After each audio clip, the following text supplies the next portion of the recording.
A billionaire's wife was dying, slow, invisible, her blood turning on itself from the inside. All his billions couldn't stop it. Only one type could save her. AB negative. Less than 1% of the population. For 14 months, one woman gave blood every month, then went back to pushing meal carts for $13.50 an hour. She brought food to the woman she was keeping alive. Every day. They talked. They laughed. Neither knew. And he, worth $3.8 billion, never once saw her. Then he found out. What he did next would either change her life forever or prove that gratitude from the powerful always comes with a price. It was 5:47 in the morning. A Tuesday in November. The kind of cold that sneaks through walls. Kendra Wallace opened her eyes before the alarm went off. She always did. Her body had learned to wake up in the dark the way other people's bodies learn to breathe. Automatic. No choice involved.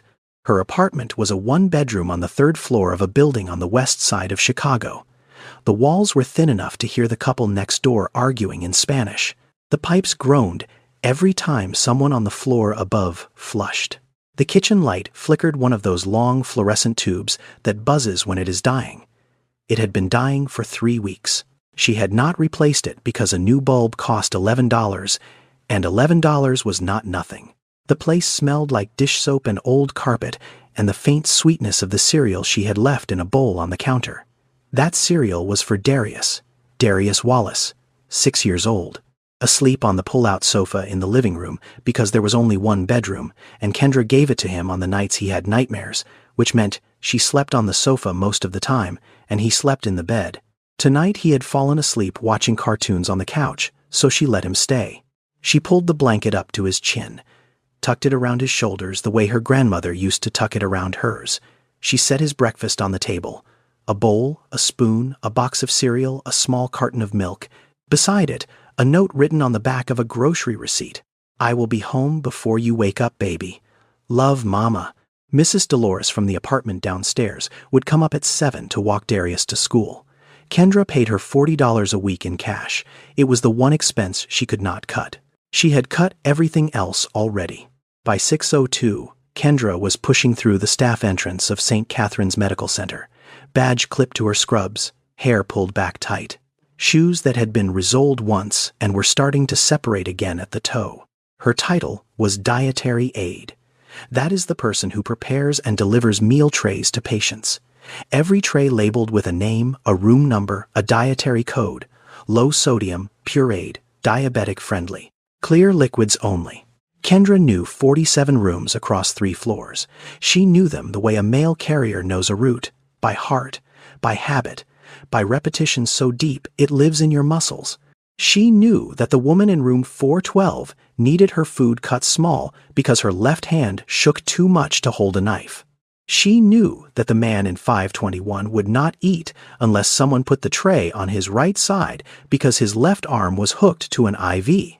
She knew that the teenager in 430 needed a straw because she had just had jaw surgery and could not open her mouth wide enough for a spoon. Kendra knew all of this. None of it was in her job description. Her job description said, prepare trays, deliver trays, collect trays. That was it. She was non-clinical staff. She did not touch patients. She did not read charts. She did not attend rounds. She was not invited to meetings. In the organizational chart of St. Catherine's Medical Center, Kendra Wallace did not exist. Doctors walked past her cart, like it was furniture, like she was furniture. Nurses called her the food girl. Not with cruelty, with something worse. Indifference. The kind of invisibility that does not even know it is making someone invisible. Her shift supervisor, Rhonda, ran the dietary department with a clipboard and a stopwatch and a voice that carried down hallways. You have got 47 trays, Kendra. Clock is ticking. Rhonda never asked how she was doing. Never asked about Darius. Never asked anything that did not involve a tray number or a delivery time. Kendra made $13.50 an hour. After taxes, that came to about $1,800 a month. Rent for a safe neighborhood in Chicago cost $1,200. That left $600 for everything else. Food, bus fare, childcare, the $11 light bulb she still had not bought. But here is the thing about Kendra Wallace. She knew every patient's name. Not their room number, their name. She remembered who liked extra sugar in their tea, who needed warm water instead of cold, who smiled when she walked in and who had stopped smiling weeks ago. She was the first face most patients saw every morning, before the doctors, before the nurses, before anyone with a title that mattered. And nobody knew it, nobody saw it, nobody wrote it down. Every month after her morning shift ended, Kendra did not go home. She should have. She should have taken the bus back to her apartment and slept before picking up Darius from school. But instead, she turned left at the lobby, walked past the cafeteria, past the gift shop, down a hallway that most people in this hospital did not even know existed. She walked into the blood bank. She did this the way other people stop for coffee, without thinking, without drama, without telling anyone. It was just something she did. The nurse at the front desk looked up. She knew Kendra by now. "You are early this month, Kendra." Kendra shrugged, sat down in the donation chair the way most people sit down at a bus stop, casual, routine, like giving away a piece of yourself was just another Tuesday. The nurse tied the rubber band around her arm, tapped for a vein, found it quick. She always did. Kendra had good veins, the kind that show up easy and do not roll. "You know," the nurse said while prepping the needle, "your blood type is something else. AB negative. Less than 1% of the population carries it. We are always running low. Always. There are maybe 3 regular AB negative donors in this whole city, and most of them do not come in every month the way you do." Kendra watched the needle slide in, watched her blood dark and warm begin filling the bag. She did not flinch. She never did. "Do you ever wonder who gets it?" the nurse asked. "Your blood, I mean. We cannot tell you, obviously. Donor anonymity. Once it leaves here, it gets processed, typed, cross-matched, and sent wherever it is needed. You will never know whose body it ends up in, and they will never know it came from you." Kendra shook her head. "I do not need to know. My grandmother used to say something. She said you do not give blood because you know who needs it. You give it because someone does. That is enough." She said it the way some people recite a phone number. Not dramatic. Not trying to be wise. Just repeating something she had heard so many times it had become part of how she breathed. Patricia finished the draw, labeled the bag, placed it in the cooler alongside the others. Kendra's blood would be tested, processed, and delivered to a patient within 48 hours. That was the system. Anonymous, efficient, invisible. One person gives. Another person receives. And neither one ever knows the other exists. Kendra pressed the cotton ball against the inside of her elbow, held it there. She had done this 13 times before today. 13 months of quiet giving. She did not do it for recognition, did not do it for money. There was no money. Blood donation is free. You give it, they take it, and the only payment is a cookie and a small cup of orange juice that Kendra always accepted because she had learned a long time ago never to turn down free food. She sat in the recovery chair for the required 15 minutes, drank her juice, ate her cookie. Then she stood up, put her thin jacket back on, and walked out of the blood bank the same way she walked in, quietly, without anyone watching. She did not know whose veins her blood would flow through. She did not need to know. But if she had known, everything about her life would have been different. Stay with me. Because the woman receiving Kendra's blood right now is married to a man whose name is on the side of this building.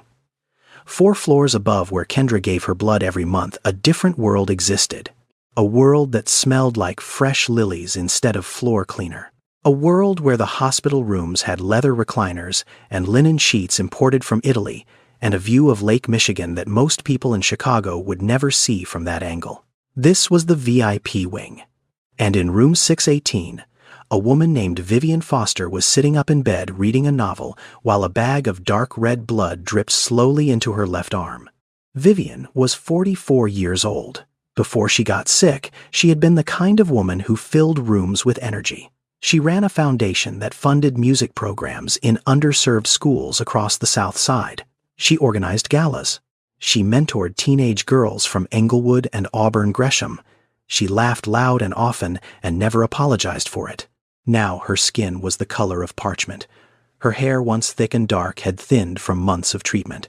Her hands were slim, almost fragile, but her eyes were still sharp, still bright, still paying attention to everything around her. Vivian had thrombotic thrombocytopenic purpura, TTP, a rare blood disorder where the body turns against itself. The immune system creates thousands of tiny blood clots inside the blood vessels, consuming platelets and destroying red blood cells faster than the body can replace them. Without regular transfusions of plasma and AB-negative blood, Vivian's organs would slowly starve of oxygen. Her kidneys first, then her heart. The transfusions were the only thing keeping her alive. 1 bag of AB-negative blood every month, matched to her exact type. Without it, she had weeks, maybe less. Her husband sat beside her. Lionel Foster, 47 years old, founder and CEO of Foster Genomics, a biotech company valued at $3.8 billion that developed gene therapies for rare diseases. Lionel's face had been on the cover of Forbes twice. He had spoken at the World Health Summit in Berlin. He had shaken hands with senators and surgeons general. His technology had helped diagnose early-stage rare blood disorders in over 9,000 children across 30 countries. And his wife was dying, right here, in a building that bore his family's name on the East Wing dedication plaque. Lionel watched the blood drip, watched it enter Vivian's arm through the IV line, watched the color slowly return to her face, the way it did every month. A temporary fix, a borrowed life. He gripped the bedrail. His knuckles went white. He felt the same thing he felt every single month in this room. Rage. Not at anyone. Not at anything he could fight. Just rage at the universe for giving him the power to save other people's children, but not his own wife. Dr. Evelyn Achebe walked in, head of hematology, Nigerian-born, brilliant. Steady in the way that only doctors who have delivered the worst news 1,000 times can be steady. "How is she responding today?" Lionel asked, without looking away from the IV drip. "Well, her numbers should stabilize within 24 hours. Same as last month." Dr. Achebe checked the monitors, adjusted a setting, made a note. Lionel leaned forward. "How is it possible that I fund research in 30 countries, but I cannot find a reliable blood donor for my own wife?" Dr. Achebe looked at him, not with pity, with patience. "Because blood does not care about your net worth, Mr. Foster. It only cares about compatibility. AB negative is the rarest type, less than 1% of the population. We cannot manufacture it. We cannot synthesize it. And we cannot force people to donate it. All we can do is hope that the right person shows up." Lionel stared at the blood bag. Someone else's blood, a stranger's blood. The only thing between his wife and a slow death. "Who donates this?" he asked. "Is it the same person every time?" Dr. Achebe paused. "Donor information is confidential.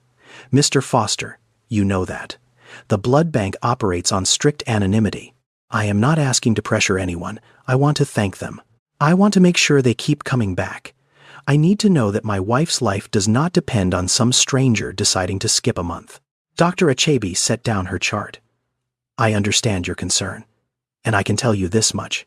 Your wife's primary donor has been consistent for over 14 months, the same person, every month, without fail, without being asked, without knowing whose blood they are giving or why. 14 months, someone had been saving his wife's life for over a year, and Lionel did not know their name, did not know if they were a man or a woman, did not know anything. And I cannot know who they are. No, you cannot." Dr. Achebe turned back to her screen. On it, a donor file, a name she saw every month. She looked at the name, then she closed the file. "She will be back next month. She always comes back." Lionel did not catch the pronoun. He was too focused on the blood bag, too focused on the terrible, humbling reality that all his money, all his technology, all his power could not do what one anonymous stranger was doing for free. He sat in a $4,000 chair, looked out the window at the Chicago skyline, and somewhere below him, in a part of this hospital he had never visited, a woman he had never noticed was heading home on a bus with a cotton ball taped to the inside of her arm. Every morning at 7:15, Kendra pushed her meal cart onto the 6th floor. The VIP wing. The air was different up here. Cleaner, warmer, The floors were polished to a shine that the lower floors never got. Fresh flowers sat on the nursing station counter, the kind that get replaced before they even start to wilt. Kendra noticed all of it. She noticed the thread count in the sheets because she had spent years making beds in rooms where the sheets were stiff and thin. She noticed the leather recliners because she went home every night to a sofa that sagged in the middle. She noticed the silence, the luxury of quiet. Room 618 was always the last stop on her route. She saved it for last. Not because she had to, because she wanted to.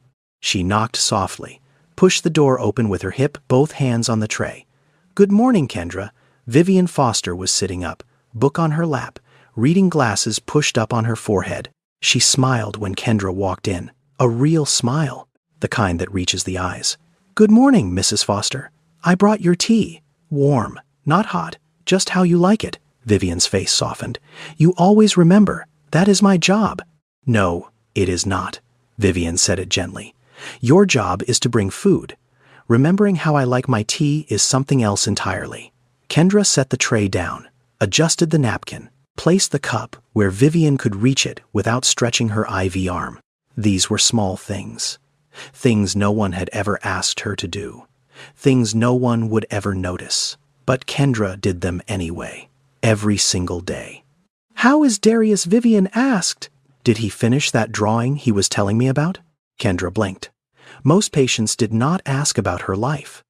Most patients did not know she had a life. But Vivian had asked about Darius 3 weeks ago, when Kendra mentioned she needed to leave on time for a parent-teacher conference.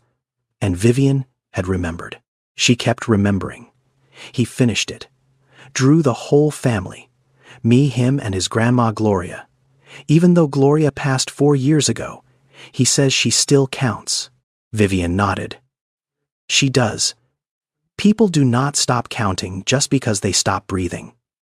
They talked for another minute. Maybe 2. Not long. Kendra had other trays to deliver. But in that minute, Vivian asked if Kendra was sleeping enough. Asked if she had eaten breakfast. Asked the way a person asks when they actually want to hear the answer. Vivian Foster had spent years running a foundation.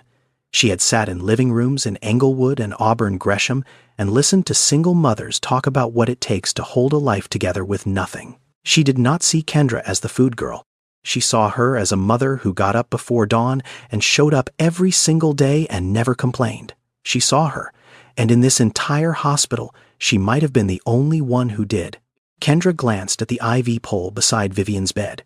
A bag of blood hung there half empty, dripping slowly into Vivian's arm through a thin, clear line. Dark red, almost black in the dim morning light. Kendra did not think twice about it. She saw blood bags every day. Dozens of them, hanging beside dozens of beds. They were medical equipment. Background, part of the scenery. She had no reason to think this bag was different. She had no reason to connect it to herself. She picked up yesterday's empty tray from the side table, stacked it on her cart, straightened the blanket at the foot of Vivian's bed without being asked, and turned to leave. "I will see you tomorrow, Mrs. Foster. I will be here." Vivian smiled. "I am not going anywhere." Kendra pushed her cart into the hallway. The door closed softly behind her. She did not know that the blood dripping into Vivian's arm had come from her own veins 3 days ago. She did not know that she was the reason Vivian could sit up and smile this morning. She did not know that the woman who remembered her name was alive because of what Kendra gave away for free every month in a room 2 floors below. She did not know any of it. She just set the tray down, adjusted the napkin, and said, "I will see you tomorrow, Mrs. Foster."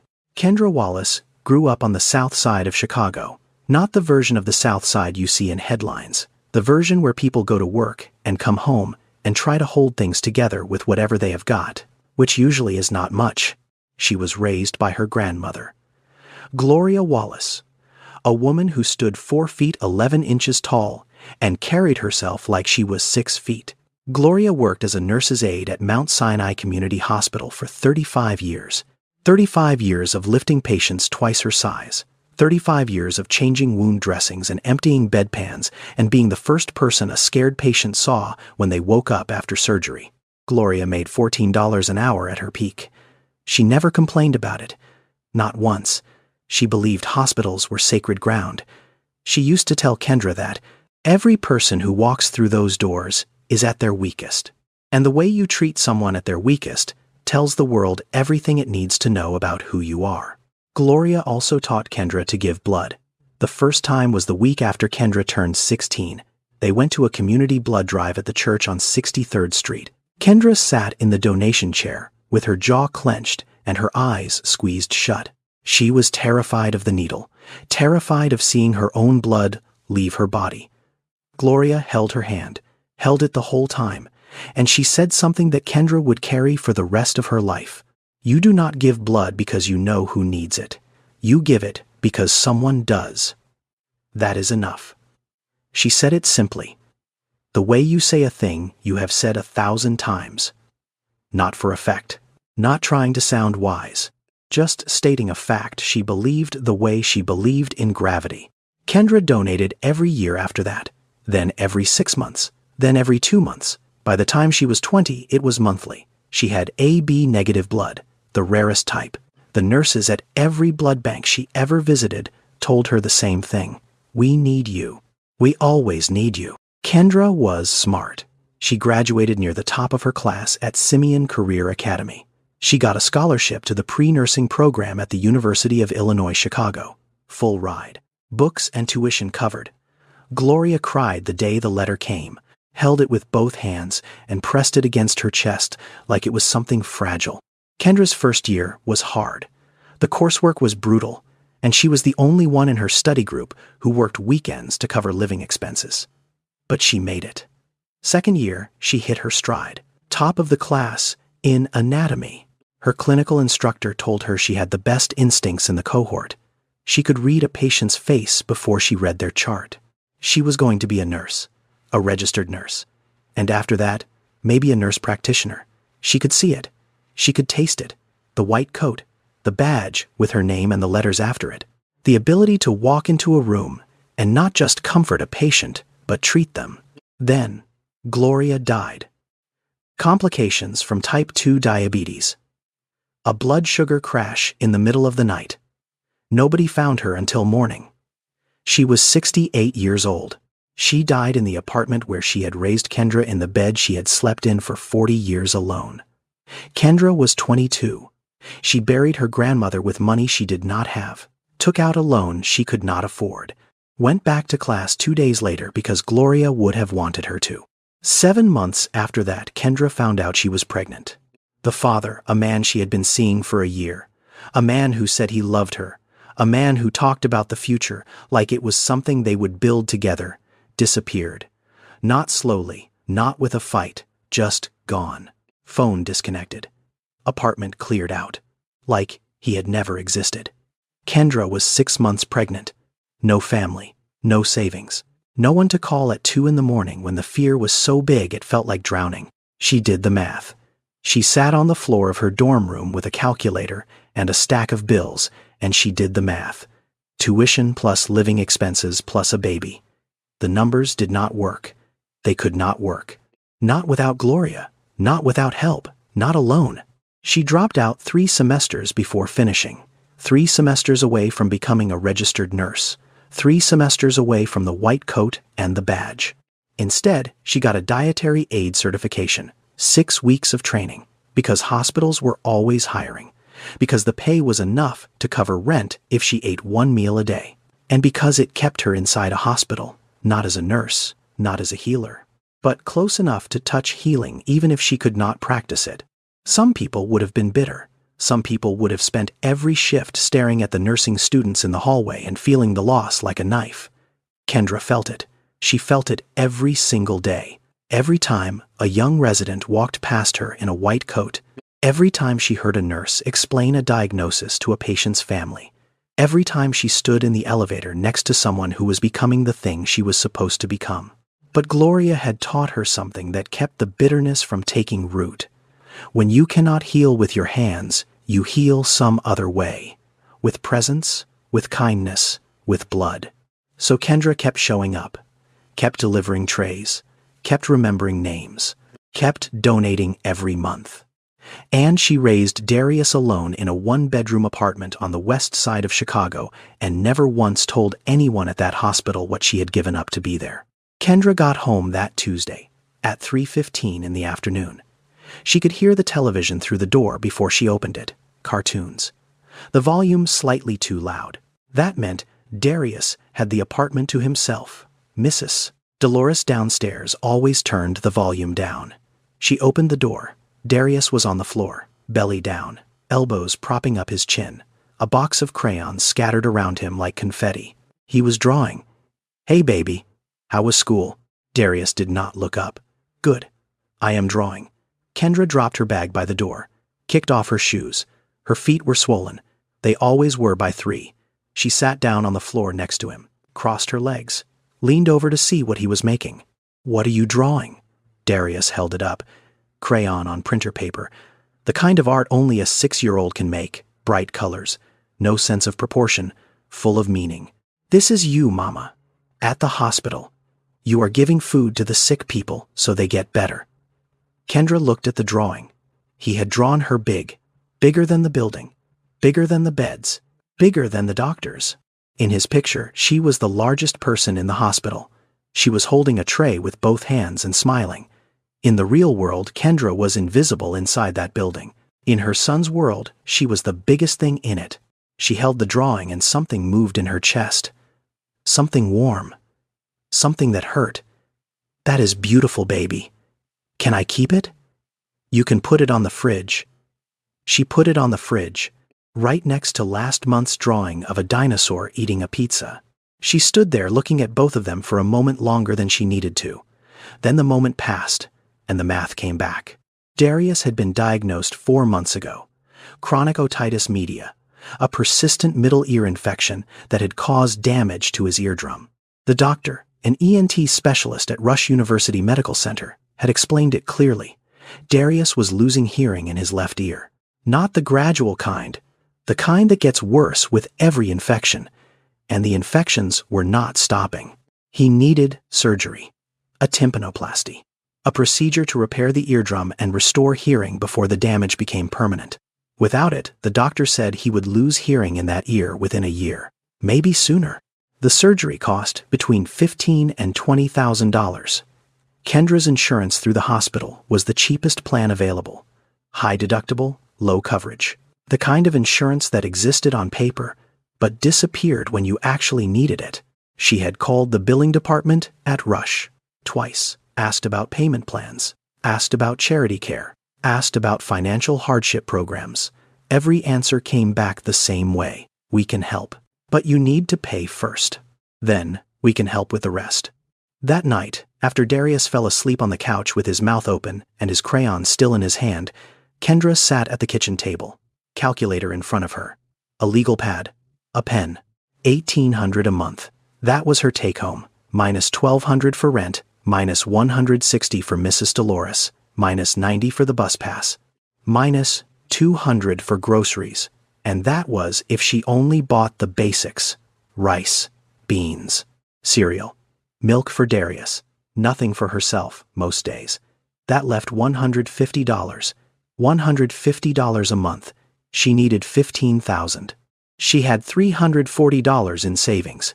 It sat in a checking account that charged her a $4 monthly fee for the privilege of being poor.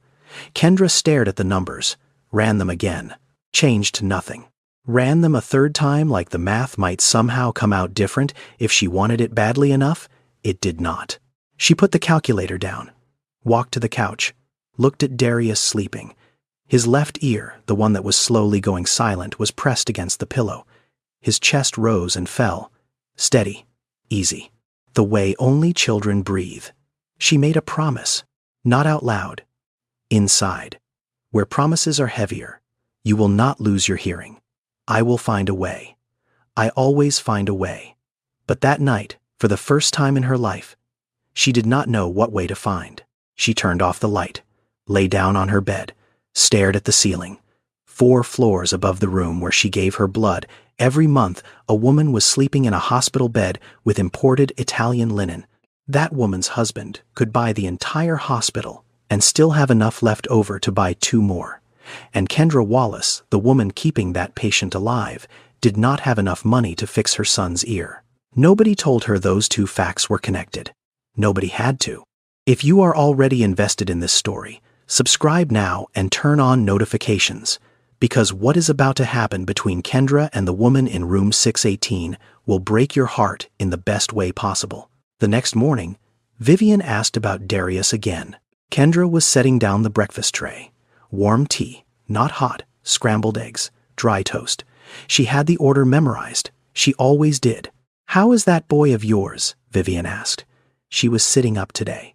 Good color. The last transfusion was holding. Did he finish the drawing he was working on? Kendra smiled. He did. Drew me at the hospital, made me bigger than the building. Vivian laughed. That is because to him, you are bigger than the building. He is 6. Everything is bigger when you are 6. No. Vivian shook her head. Some things really are that big. IUCAMA. You just stop noticing when you get older. They were quiet for a moment. The kind of quiet that happens between people who are comfortable enough to let silence sit. Then, Vivian said something she had not said before. I always wanted children. Lionel and I tried for years. IVF twice. The first round failed. The second round, we were about to start the transfer when the TTP hit. She looked at her hands. Thin, pale. The hands of a woman whose body had turned on itself. By the time I was stable enough to try again, the doctors said the risk was too high, that my body could not handle pregnancy and the disease at the same time. So we stopped. She said it plainly, without self-pity. The way you describe something that happened a long time ago and still hurts but has become part of the landscape of your life. I think that is why I like talking to you, Kendra. You are living the thing I wanted most. You are a mother. And you are doing it alone. And you are doing it well. Kendra did not know what to say to that. She straightened the napkin, adjusted the cup. I do not know about well. I am just doing it. That is what well looks like, Vivian said. It looks like just doing it, day after day, without anyone clapping. The next week, Kendra came in during the lunch round. She pushed the door open with her hip and stopped. A nurse was in the room, changing the blood bag on the IV pole. The old bag was empty. The new one was full. Dark red, almost black in the light from the window. The nurse hung it, connected the line, adjusted the drip rate. Kendra set the lunch tray down, glanced at the new bag the way you glance at a clock, without thinking, without stopping. New bag today, she asked the nurse. Fresh from the blood bank this morning. The nurse checked the label. She is responding well. Numbers are up. Kendra nodded, turned back to Vivian. Got your lunch right here, Mrs. Foster. Turkey sandwich, applesauce, and your tea. Warm, not hot. You are a treasure, Kendra. You know that. I am a dietary aide. I just bring the food. No, you bring the food the right way. There is a difference. Kendra left the room.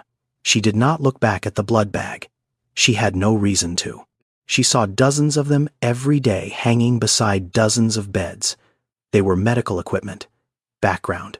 She did not know that the blood in that bag had been drawn from her own arm 72 hours ago. She did not know that it had been tested and typed and cross-matched and delivered specifically for the woman sitting in that bed. She had no reason to know. The system was designed so she would not know. 2 days later, Vivian brought it up. Kendra was collecting the breakfast tray. Vivian was in a reflective mood. She was looking at the IV pole. The bag was half empty, still dripping. You know there is someone out there who gives their blood for me every month, Vivian said it quietly. Like she was talking to herself as much as to Kendra. I do not know who they are. The hospital will not tell me. Donor anonymity. But I think about them all the time. Kendra paused, tray in hand. Every month they show up, roll up their sleeve, give a piece of themselves, and then they leave. And they have no idea that the blood they just gave is the only thing keeping me alive. That is a good person, Kendra said. It is more than good. Vivian looked at her. It is sacred. I wish I could meet them, just to say thank you, not because I owe them something, because I want them to know they matter. I want them to know that what they give is not invisible. Even if the system makes it feel that way. Kendra looked at Vivian, at her thin hands and her bright eyes and the blood bag dripping beside her bed. That person sounds like someone my grandmother would have been proud of. Vivian smiled.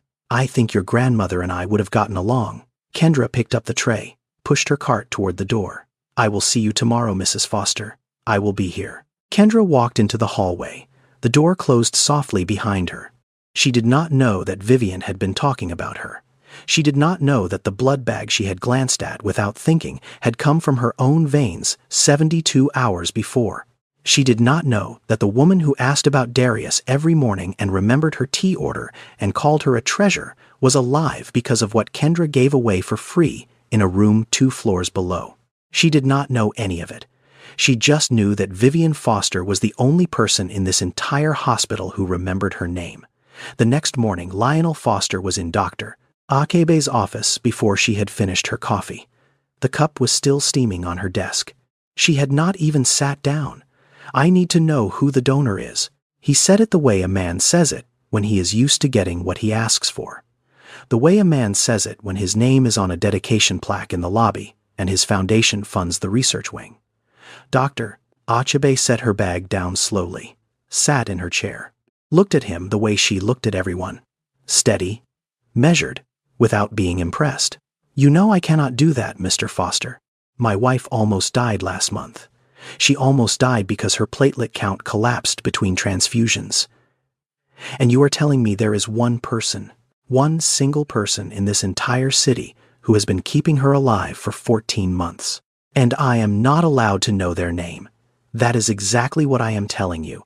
Lionel paced to the window, paced back. He was not a man who paced. He was a man who decided things and then acted on them. But this was not a problem he could decide his way out of. There are laws around this, Dr. Achebe continued. Her voice was calm, not cold. Calm. Donor anonymity is not a suggestion. It is a federal protection. It exists because without it, donors get pressured. They get harassed. They get guilt-tripped into giving more than their bodies can safely handle. The system works because donors trust that their privacy will be respected. If we break that trust, donors stop coming. And if donors stop coming, patients like Vivian die. Lionel turned to face her. I am not going to pressure anyone. I want to thank them. I want to make sure they are taken care of. I want to guarantee that my wife has a reliable source of blood going forward. And I understand that. Dr. Achebe folded her hands. But what you want does not override what they are entitled to. This person chose to donate anonymously. That means they chose not to be found. And respecting that choice is not optional. Not for you. Not for me. Not for anyone. Lionel pulled out his phone, opened his banking app, turned the screen toward Dr. Achebe. $3 million. Right now. Transferred to this hospital's rare blood research fund. All I need is a name. Dr. Achebe looked at the screen, looked at the number, 6 zeros. Then she looked at Lionel with an expression that made something shift inside his chest, something uncomfortable, something he could not buy his way out of. And if I sell that name for $3 million, what does that make me? What does that make this hospital? A place where the wealthy can buy access to anyone's private information as long as the check is big enough. She stood up. Mr. Foster, I am deeply sympathetic to what you and Vivian are going through. She is my patient, and I care about her. But I will not sell a donor's identity. Not for $3 million. Not for $30 million. The day this hospital puts a price tag on a person's right to privacy is the day we stop being a hospital and start being a marketplace. Lionel put his phone away. His hands were shaking, not from anger, from something worse, from the realization that for the first time in his adult life, there was something his money could not touch, something that existed outside the reach of everything he had built. He left without another word. Dr. Achebe sat alone in her office. The coffee was cold now. She turned to her computer. The donor file was still open on the screen. She had not closed it from this morning's review. A name. She saw it every month when the blood bank processed the donation. She saw it on the schedule. She saw it in the system. She looked at the name for a long time. Then she closed the file. She will be back next month. She always comes back. She said it to no one. The office was empty. Lionel was already gone. He did not hear the pronoun. He did not hear the quiet certainty in her voice. He did not hear anything except the sound of his own footsteps echoing down a hallway in a hospital that bore his family's name on the wall but would not give him the one thing he wanted most: a name. A simple name. The name of the woman who was keeping his wife alive. It was a Thursday, 3:22 in the afternoon. Vivian had been fine that morning. She had eaten breakfast. She had talked to Kendra about a book she was reading. She had laughed at something on the television. She had looked like a woman who was sick but stable. The kind of stable that lets you forget for an hour or two that stable is not the same as safe. By noon, her skin had changed. Not dramatically, not the way it happens in movies. It was subtle, the color draining from her face the way water drains from a sink. Slow, quiet, the kind of change you only notice if you are paying close attention. By 1 o'clock, her eyes had gone dull. The brightness that had been there that morning, the sharpness that made Vivian look like herself even in a hospital bed, was gone. Her breathing was shallow, fast, wrong. Dr. Achebe was paged at 1:15. By 1:30, she was in the room reading the blood panel. Her face did not change. It never did. But her hands moved faster than usual. That was how you knew. Platelet count at 12,000. Hemoglobin at 5.8 and dropping. LDH through the roof. She is in full thrombotic crisis. What that means in plain language is this: Vivian's body was creating thousands of tiny blood clots inside her blood vessels. Those clots were consuming her platelets, the cells that stop bleeding, and destroying her red blood cells, the cells that carry oxygen. Her organs were slowly suffocating, her kidneys first, then her heart. Without a transfusion of AB-negative blood within the next 6 to 8 hours, her organs would begin to shut down, one by one, starting with the ones she needed most. Lionel stood beside the bed. He had been there since noon. Then transfuse her. Do it now. We do not have the blood, Mr. Foster. Those 7 words landed like something physical. What do you mean you do not have the blood?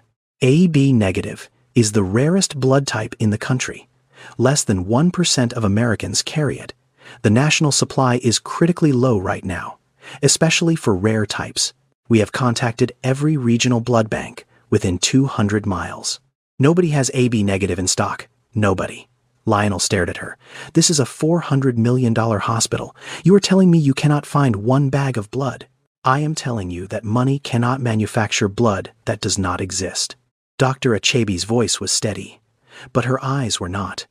We have exactly 0 units of AB negative on hand, the only reliable donor we have had for the past 14 months. She stopped. She did not finish the sentence. The only donor, what? Doctor. Achebe looked at him, looked at Vivian, looked at the monitor showing her hemoglobin dropping in real time. 5.6, 5.4. I will make some calls. She left the room. Lionel stood there, his hand on the bedrail, his knuckles white, his eyes locked on the monitor. He had built a company that treated rare diseases in 30 countries. His technology had saved thousands of lives. And his wife was dying in a room with his family's name on the dedication plaque, and he could not do a single thing about it.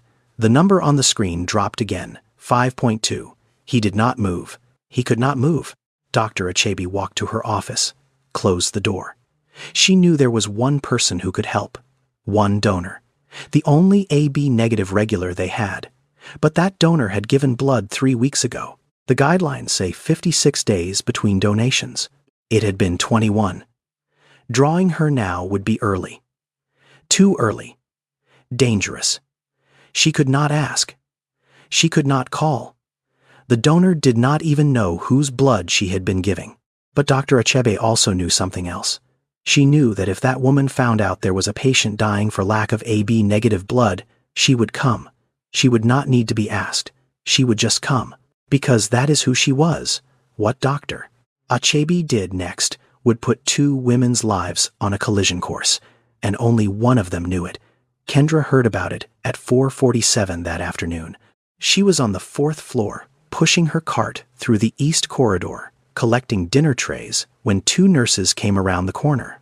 They were talking in the urgent, clipped tones that hospital staff use when something is going wrong fast. VIP on 6. TTP crisis. 44-year-old woman. Platelet count is crashing. They need AB negative and nobody has it. They have been calling blood banks all afternoon. Nothing. The other nurse shook her head. If they do not find a match by midnight, they are talking about emergency plasma exchange. And even that is a long shot without the right type. They turned the corner. They were gone. They had not noticed Kendra standing there with an armful of empty trays. AB negative. Kendra set the trays down slowly. Her heart was doing something it had not done in a long time. Not beating fast. Not panicked, but loud, deep. The way it beats when you know something with absolute certainty. She had AB negative blood. She had donated 3 weeks ago. The guidelines say you need to wait at least 8 weeks between donations, 56 days. She was at 21. Donating now would be early. Too early. Her iron levels might not have recovered. She could get dizzy. She could faint. In rare cases, donating too frequently can cause serious anemia. The kind that puts the donor in a hospital bed instead of beside one. Kendra knew all of this. She had been donating long enough to know the rules by heart. She also knew that somewhere above her a woman was dying because nobody in this entire city had what she had. She did not know it was Vivian. She did not connect VIP on 6 with room 618. She did not think about the woman who remembered her tea order or asked about Darius. She just heard that a patient was in trouble. That was all she needed to hear. She walked to the blood bank, pushed open the door. Patricia looked up, surprised. Kendra, you are not due for another 5 weeks. I know. I am here because I heard you need AB negative. I have it. Take mine. Patricia shook her head. I cannot. You donated 3 weeks ago. Your hemoglobin might not be high enough. If I draw you now and your levels crash, I am putting you at risk. There are protocols. I know the rules. Kendra's voice was calm, steady. The voice of a woman who had made her decision before she walked through the door. I also know that somewhere in this hospital a woman is dying because nobody has what I have, so take my blood. I will deal with the consequences. Patricia hesitated, looked at her screen, looked at Kendra. Then she paged Dr. Achibi. Dr. Achibi arrived 4 minutes later. She looked at Kendra, and something shifted behind her eyes. Something heavy, something she could not say, because Dr. Achibi knew. She knew exactly where this blood was going. She knew the name of the patient. She knew the name of the husband. And she knew that the woman standing in front of her in faded scrubs and worn shoes, offering her own blood at the cost of her own health, had been keeping that patient alive for 14 months without ever being told. She wanted to say it. She wanted to tell Kendra everything. She wanted to say the woman you are saving is the same woman you bring tea to every morning, the one who asks about your son, the one who calls you a treasure. Her husband is worth $3.8 billion, and he has no idea you exist. But the rules existed for a reason. Donor anonymity protected people like Kendra from being pressured or exploited, and Dr. Achebe had sworn to uphold those rules, even when every part of her wanted to break them. You understand the risks. I understand them. And you want to proceed. I need to proceed. There is a difference. Dr. Achebe looked at her for a long moment. Then she nodded, drew her a chair. The needle went in. Kendra's blood dark and warm, and full of the antibodies that matched only one woman 4 floors above her, began filling the bag. She closed her eyes, felt the familiar pull, the slight dizziness that always came when she gave too soon, too much, too often. She did not care. Her grandmother's words moved through her like a heartbeat. You do not give blood because you know who needs it. You give it because someone does. That is enough. 4 floors below room 618. Kendra sat in a donation chair with her eyes closed and her arm extended, giving away the thing her body needed most. 4 floors above the blood bank called up to hematology. 1 unit of AB negative, fresh, available, ready. Dr. Achebe carried the bag herself. She did not trust a courier with this one. She took the stairs because the elevator was too slow. She walked into room 618 where Lionel Foster sat beside his wife holding her hand. His face gray with a kind of fear that money cannot fix. She hung the bag, connected the line, started the drip. 2 women in the same building, connected by blood, separated by 4 floors, and a wall of anonymity that was about to crack. If you are invested in this story, subscribe now, because what is about to happen between Kendra and the woman in room 618 will change both their lives forever. Vivian's breathing slowed first, not in a bad way, in the way that happens when a body finally gets what it needs. The shallow, rapid gasps that had been shaking her chest for hours began to deepen, to even out, to find a rhythm again. Her color started to shift, the waxy gray fading to something warmer, something alive. Her fingers, which had been cold to the touch since noon, began to warm under Lionel's grip. He pressed his forehead against her hand. He did not speak. He could not. The relief was so enormous, it had taken his language away. He just sat there, forehead against his wife's knuckles, eyes closed, breathing for the first time in hours. The monitor beeped. Hemoglobin 5.4, then 5.6, then 5.8, climbing. Slowly, but climbing. The blood was working. Someone else's blood, a stranger's blood, doing what $3.8 billion could not. Dr. Achebe stood by the door and watched the numbers rise. She did not smile. She did not celebrate. She looked at the blood bag hanging on the IV pole, and she thought about the woman 4 floors below who was lying in a recovery chair right now, dizzy, depleted, alone. 4 floors below, Kendra was lying still. The room was spinning slightly, not fast, just enough to make the ceiling tilt when she turned her head. Her arms felt heavy, like they were filled with sand. Patricia had given her juice and crackers and strict instructions not to move for 30 minutes. Kendra drank the juice slowly. She could feel her body telling her something. She had given too much, too soon. The dizziness was not the normal kind. It was deeper, the kind that sits behind your eyes and does not leave when you blink. She lay there staring at the ceiling of the blood bank, and she thought about Darius. She needed to be healthy. She needed to work tomorrow. She needed every shift she could get, because the surgery was not getting cheaper and the calendar was not getting longer. If she collapsed, if she ended up in a bed instead of beside one, there was nobody else. No backup plan, no safety net. Just a 6-year-old boy with a bad ear and a mother who had just emptied her veins for a stranger. She closed her eyes, breathed, waited for the spinning to stop. It did not stop. After 40 minutes, Patricia let her sit up, slowly, then stand, slowly. Kendra put on her jacket, the thin one, the one that had been washed so many times the zipper stuck halfway up. She walked out of the blood bank. Her legs felt wrong. Not weak exactly, just not hers. Like she was borrowing someone else's body, and it did not quite fit. She made it to the parking lot, got into her car, a 2009 sedan with a cracked windshield and a passenger mirror held on with duct tape. She sat behind the wheel and did not turn the key. She knew she had done the right thing. She knew it the way she knew her grandmother's voice, down to her bones. But right did not make the dizziness go away. Right did not pay for Darius's surgery. Right did not put food in the refrigerator, or replace the light bulb in the kitchen, or cover next month's rent. She sat in that car in the hospital parking lot and waited for the world to stop tilting. 4 floors above her, Vivian Foster was asleep. Her color was coming back. Her vitals were stabilizing. The imported linen sheets were pulled up to her chin. The blood bag was still dripping. Kendra's blood, keeping her alive, keeping her warm.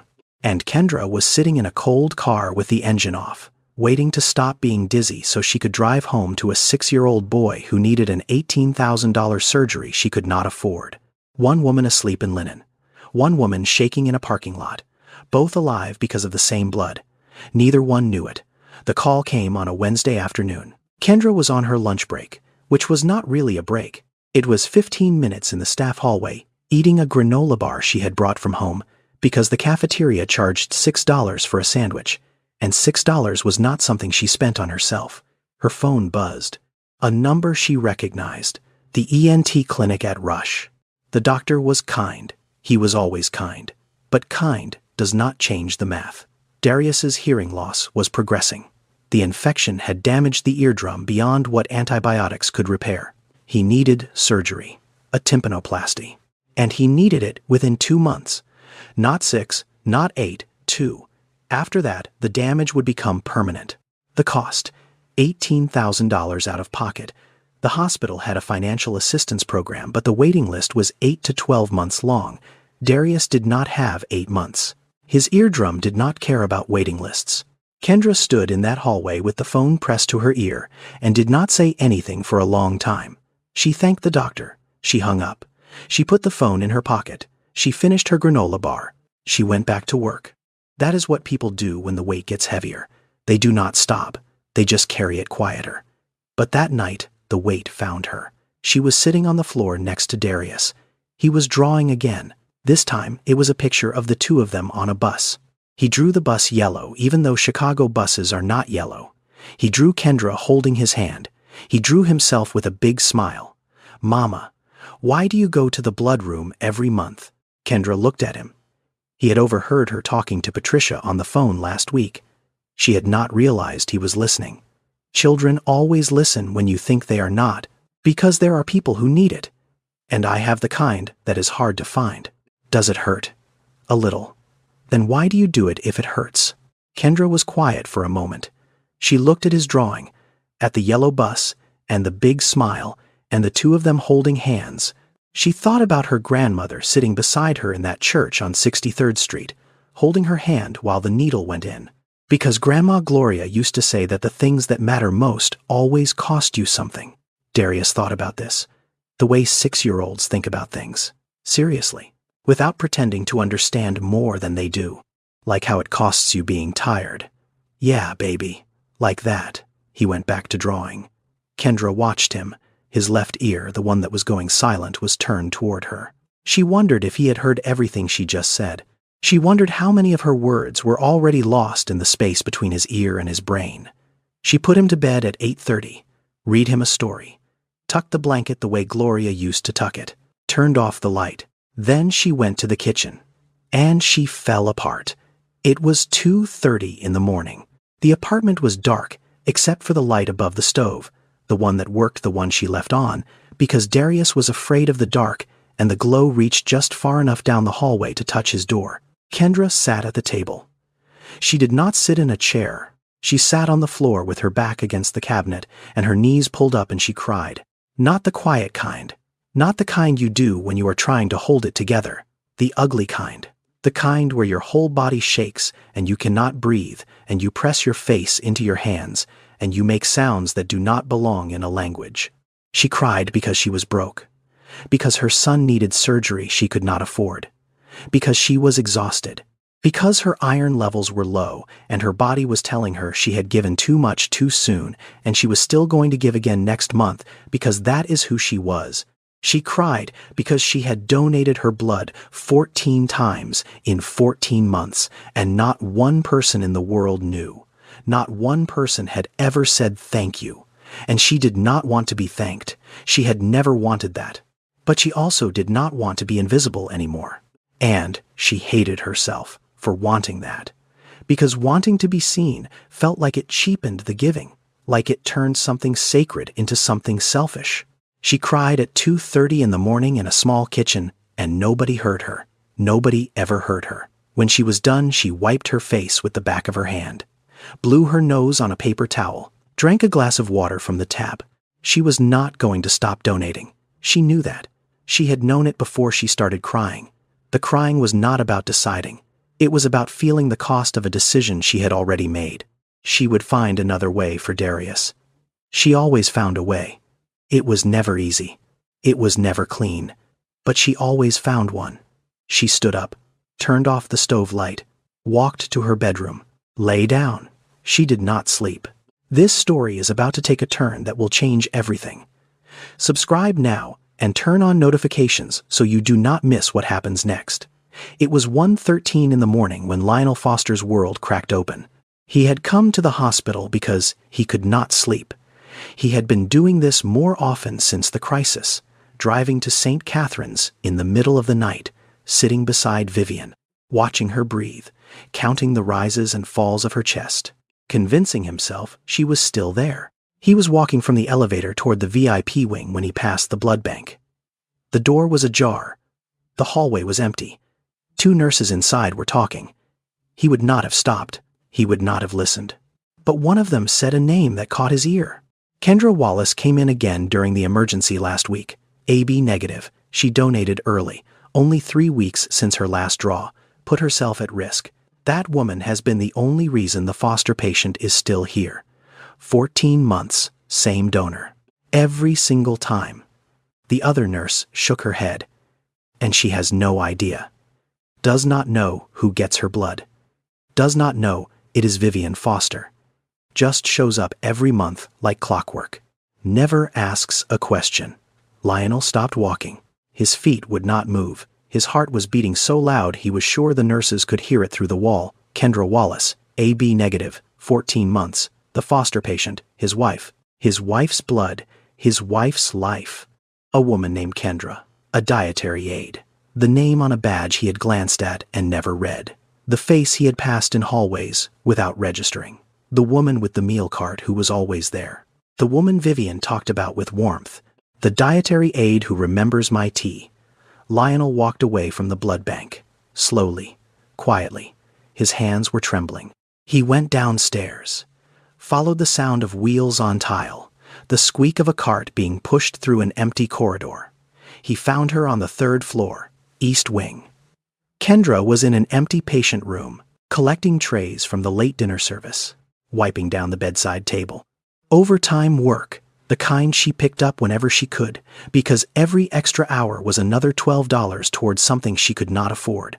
Lionel stood at the end of the hallway and watched her. He watched her hands, blue nitrile gloves stretched tight over fingers that were cracked beneath them. Her scrubs faded from their original color to something that did not have a name anymore. Her shoes worn through at the toe held together with something that might have been glue. She was wiping the table in slow, careful circles. Methodical, precise. The way someone works when they take pride in even the smallest task, even when nobody is watching. Especially when nobody is watching. And Lionel realized something standing in that hallway at 1 a.m. that hit him harder than any number on any screen. He had walked past this woman 100 times. 100 times. In the lobby. In the elevator. In the hallway outside his wife's room.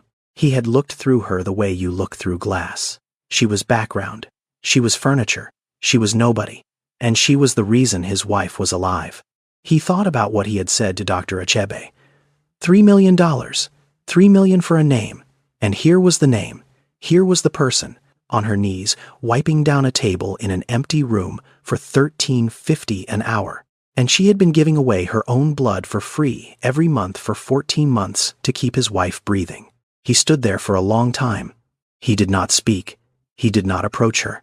He did not do anything except stand and watch and feel something open up inside his chest that he did not have a word for.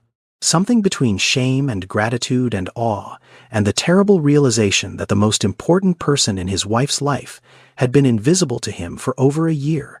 Then he turned around, and he walked away. It was not the right time. He did not have the right words. He did not know what to say or how to say it, or whether anything he could say would be enough. But everything had changed. Everything. It was 6:15 in the morning. November in Chicago. The kind of cold that finds the gaps in your jacket and settles into your bones.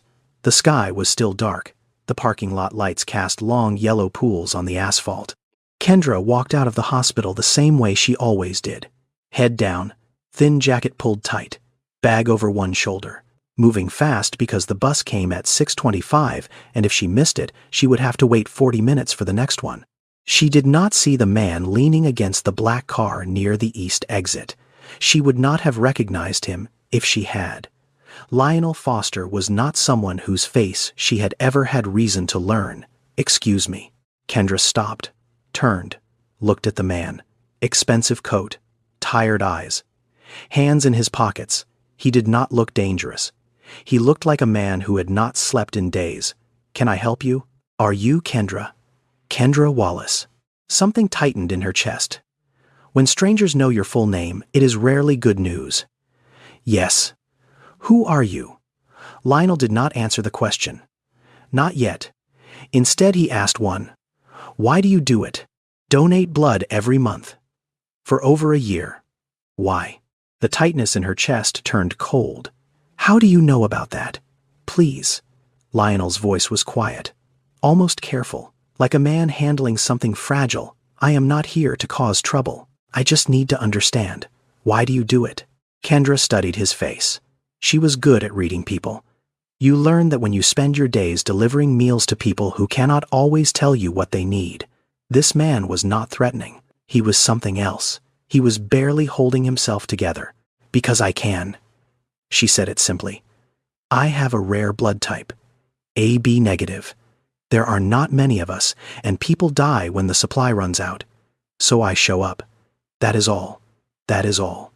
Lionel repeated. That is all. He was quiet for a moment. Steam from his breath rose and disappeared. My name is Lionel Foster. My wife is Vivian. She has been a patient on the 6th floor for over a year. She has a blood disorder that is destroying her from the inside.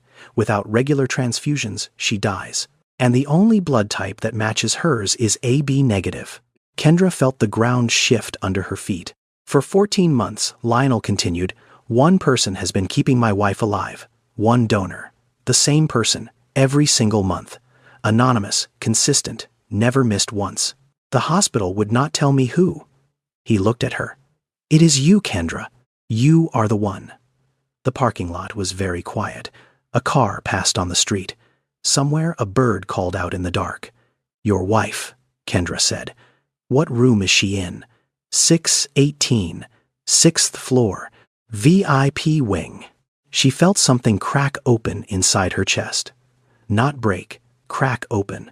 The way a seed cracks when something inside it starts to grow. Mrs. Foster. She whispered. Vivian Foster. The woman in 618. That is who has been getting my blood. You know her. I bring her meals every morning. She asks about my son. She remembers how I like to fix her tea. She told me once about the person who donates blood for her every month. How she thinks about them all the time. How she wishes she could meet them just to say thank you. Just to tell them they matter. Kendra's voice was shaking now. She was talking about me. She was talking about me, and I was standing right there, and I did not know. Lionel nodded. He could not speak. I have been feeding her and saving her, and I did not know it was the same person. I did not know she was the one getting my blood. I just thought I was giving blood to a stranger and bringing food to a friend. I did not know they were the same. She pressed her hand against her mouth. She stood there in that parking lot in a thin jacket in the freezing cold and felt 14 months of anonymous giving suddenly become real. Not a bag in a cooler. Not a number in a database. A person. A specific person. A woman with bright eyes and thin hands who asked about Darius every morning and called her a treasure and was alive because of what flowed through Kendra's veins. I did not save your wife, Mr. Foster. Kendra said it through tears. I just gave blood. Anyone with AB negative could have done the same, but they did not. Lionel's voice broke. For 14 months, nobody else showed up. Only you. He stepped forward. And then, Lionel Foster, a man worth $3.8 billion, a man whose name was on buildings and magazine covers and the side of a hospital wing, knelt down on the cold asphalt in his expensive coat, on his knees. But he did not kneel to say thank you. I walked past you, he said. His voice was raw. 100 times. I walked past you in the hallway, in the elevator, outside my wife's room. 100 times, and I never saw you. I never once looked at your face. I never once asked your name. You were saving my wife's life, and I did not even know you existed. Please stand up, Kendra said. Sir, please. I am sorry, Lionel said. And he meant it in a way that went deeper than Vivian. He was sorry for every invisible person he had ever walked past, every dietary aide whose name he had never learned, every transporter whose cart he had stepped around without a glance. He was sorry for 47 years of not seeing. Kendra reached down and took his arm, gently, the way she would lift a patient, the way she would comfort a frightened person. She helped him stand. They stood there in the cold, both crying, neither speaking, because sometimes there are no words big enough for what passes between people when one of them finally sees the other for the first time. Lionel collected himself, wiped his face, cleared his throat. Started talking in the way men like him talk when they want to fix things. I want to help you. I want to pay for whatever you need. Your son's surgery, medical school, a new apartment, whatever it costs. Name it. I will make it happen today. Kendra looked at him, and for the first time in this conversation, her eyes were not sad. They were sharp. No. Lionel blinked. No, I do not want your money, Mr. Foster. He stared at her. This was not a response he had encountered before. In his world, everyone wanted something. Everyone had a price. Every problem could be solved with the right number of zeros. I am offering you everything you need, he said carefully. And I am saying no. Kendra's voice was steady. If I take money for blood, it stops being a gift. It becomes a transaction. And my grandmother taught me that giving is not for sale. Not to you. Not to anyone. Lionel opened his mouth, closed it, opened it again. Then what do you want? Because I have to do something.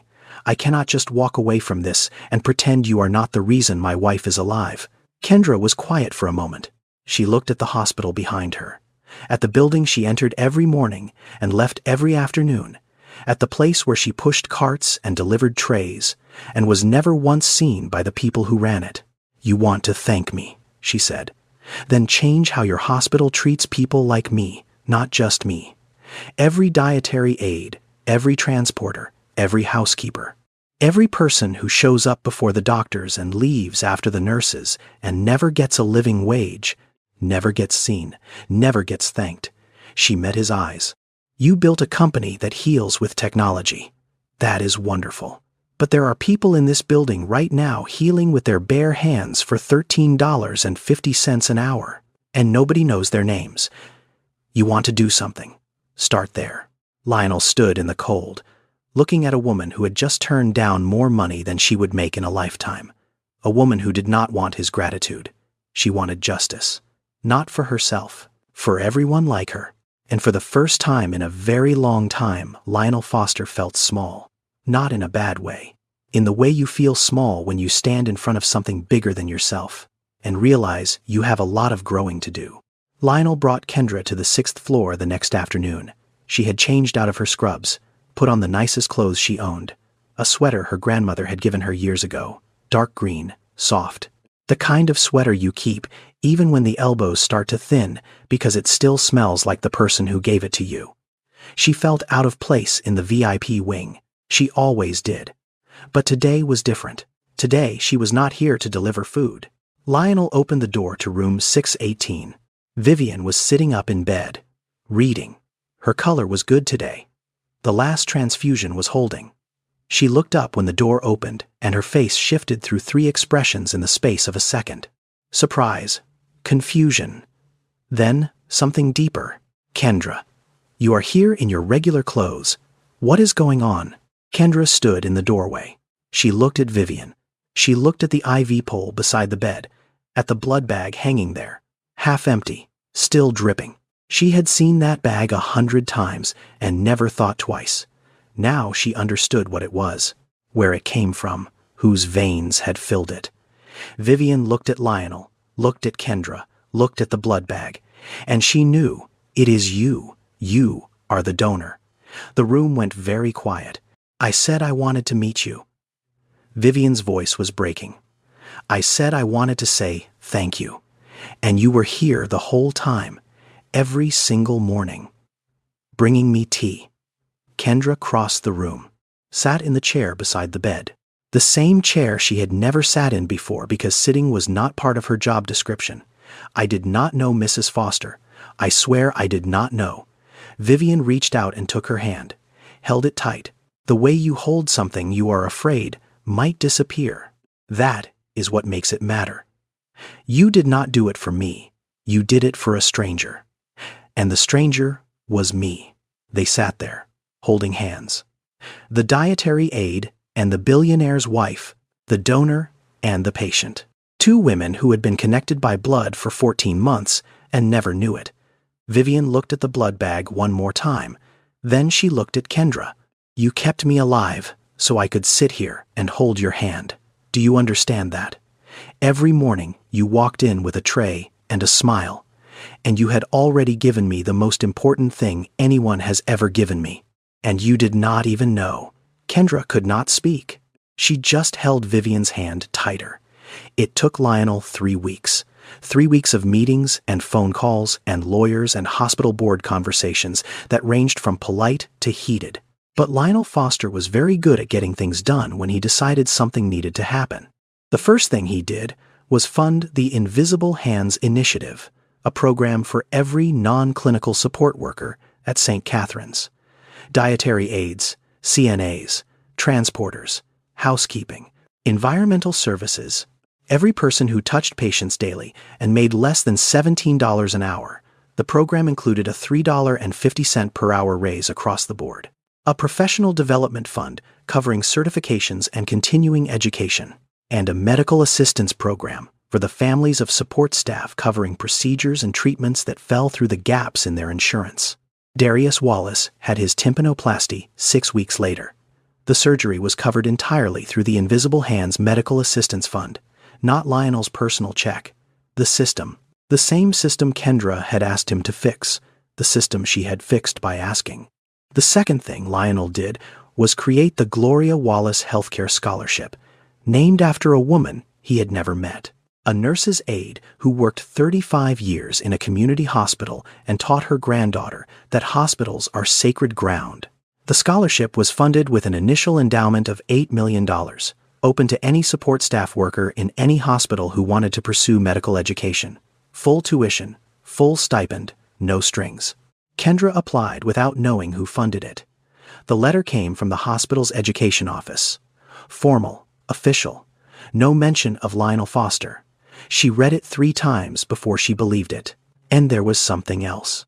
Something she noticed but did not say out loud. She had spent 14 months giving anonymously, and now she was receiving anonymously. The symmetry was not lost on her. The third thing Lionel did was redirect a portion of Foster Genomics research funding toward building a national rare blood type registry. A digital platform connecting rare blood donors with patients in real time. The technology that built his empire was finally being used to solve the problem that had almost taken his wife. 3 years later, on a bright Saturday morning in May, Kendra Wallace walked across a stage. She was 35 years old. She wore a black gown. Her name was called by the dean of the University of Illinois Chicago College of Nursing. And when she stood, the audience erupted. Not polite applause, something louder, something that came from the gut. She received her degree, registered nurse, specialization in hematology, the study of blood. She turned to face the audience. In the 5th row, Darius Wallace sat between Lionel and Vivian Foster. Darius was 9 now, tall for his age, healthy, his hearing fully restored. He was holding something up, a piece of paper, creased and yellowed from years of handling. The drawing, his mother at the hospital, bigger than the building, bigger than everyone. Vivian sat beside him, her TTP in sustained remission, thanks to a combination therapy developed in part with Foster Genomics research. She was wearing the reading glasses Kendra had seen 100 times in room 618. She was crying, she was smiling. Lionel sat with his hands folded in his lap. He was not crying yet, he would be. Kendra looked down at the audience from the stage, found the faces she was looking for. Darius with his drawing, Vivian with her tears. And she looked at her hands, the same hands, the ones that had pushed meal carts through empty hallways, the ones that had opened their veins 14 times so a stranger could live, the ones that had wiped down tables at midnight and tucked a boy into bed and held a grandmother's hand in a church on 63rd Street. Those hands were holding a nursing degree now. The same hands, different purpose, same person. Her grandmother's voice moved through her, quiet and steady, the way it always did when Kendra needed to remember who she was. You do not give blood because you know who needs it. You give it because someone does. That is enough. Kendra picked up her diploma, and she walked forward. Thank you for following Kendra's journey, from the woman nobody saw to the nurse who helped save the woman she had been saving all along. If this story moved you, if it made you think differently about the people you walk past every day, please subscribe to this channel and share this video with someone who needs to hear it. Here is the truth. There are people in your life right now who are giving everything they have and getting nothing in return. People who show up every day and do the hardest work and never get seen. They are in your hospitals, your schools, your office buildings, your neighborhoods. They are pushing carts and driving buses and stocking shelves and caring for your parents and your children. And most of us walk right past them. Here is something most people do not know. The United States needs roughly 29,000 units of red blood cells every single day. AB, negative, the rarest type, is carried by less than 1% of the population. A single blood donation can save up to 3 lives. And yet blood banks across the country are critically low almost every month of the year. Here is something else. There are about 1.4 million certified nursing assistants and support staff workers in American hospitals right now. Nearly 45% of them leave their jobs within the first year, not because they do not care, because they cannot afford to stay. The average support staff worker earns between $14 and $17 an hour. You can clean hospital rooms and deliver meals and take vital signs and hold a dying person's hand at 3 in the morning and still not be able to afford your own health insurance. And TTP, the condition Vivian had in this story, is real. It affects roughly 3 to 11 people per million each year.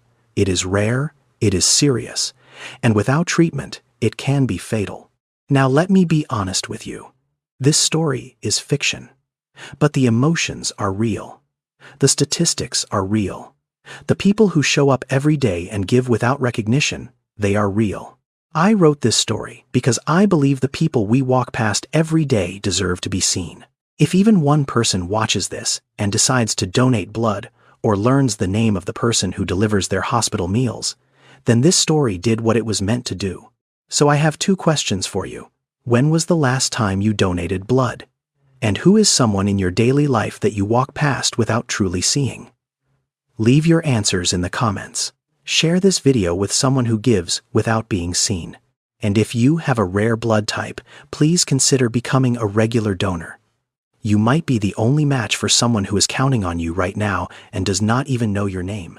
The most powerful thing in this world is not money. It is not technology. It is the choice to give when nobody is watching and nobody will ever know. So give your blood, give your time, give your attention, and never underestimate the power of what you carry inside you. Subscribe now and turn on notifications so you never miss another story like this one.